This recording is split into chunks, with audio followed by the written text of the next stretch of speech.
If Candlemas be fair and bright, come winter have another flight. If Candlemas brings clouds and rain, go winter and come not again. In Tudor England, the last vestiges of Christmas are truly over, with today, the 2nd of February, aka Candlemas. It's all about the light with the candles, blessings and a quiet turning of the year. As I said, this is Candlemas and it mattered to them more than we realise today. So what is Candlemas? I hear you cry. I'm going to give it a no jargon and plain way. It is about the feast of the presentation of Christ, where people would go into church, they would get their candles blessed, and they would process with their candles. It's exactly 40 days after Christmas, hence the 2nd of February. It was a deeply religious day. Again, there was feasting, but it was also very practical and quite emotional and spiritual as well. You have to think that in those days, candles were actually really quite expensive.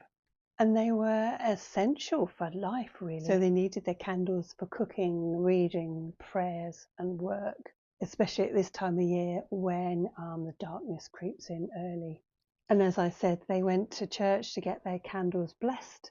They processed with them and they took them home, and they believed that the blessings that they came with the candles protected them. And one information that I read that said they thought that it protected them against storms, illnesses and evil, but also was a symbol of warmth, protection and light. And as I said, the candles are really quite expensive in those days and really quite precious. So I'm not too sure whether the lower classes could afford them, whether they just used tallow, I don't know, or whether they had one precious candle. Again, I'm not too sure, but I do know the sort of the richer people and the nobility did have like a plethora of candles. I'm guessing that it was a candle a bit like this. I don't think it had the decoration. I think they were just like those church candles, but this is the only one I had in the house as an example. And they would sort of like walk down the street processing, and I think they would think about it, okay, it's February, and of course the religious connotations of it, but also I think it kind of thinks, well, we're coming out of the darkness of winter and it gives you a little bit of hope of spring. I'm not sure if that's real, but for me, I think it would. I mean, obviously, like I said, there's the religious side of it, but also I think you can think, yeah, I'm excited for the lighter days. But now here's the thing. Way back in December, I did some videos on Tudor Christmas. I called them Tudor December. Whilst the 12th night and Epiphany did mark the visitations of the Magi, the full festive period did actually extend a bit longer, but Candlemas does symbolise, the end of Christmas tide, if you want to call it. It was definitely over. Everybody went back to work. All the greenery came down, and I think life actually started getting back to normal. I did also read somewhere that they used Candlemas today to check on the weather. They would check the weather today and think, okay, is this a prediction of whether the winter was nearly over?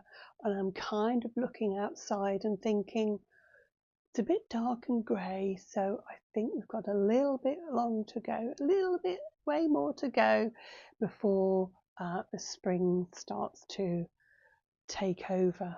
I have just read this and it was excellent. I am going to do a review on it, but it was really nice because there was sections in there that talked about Candlemas and about Thomas More partaking in such event, which I think was great.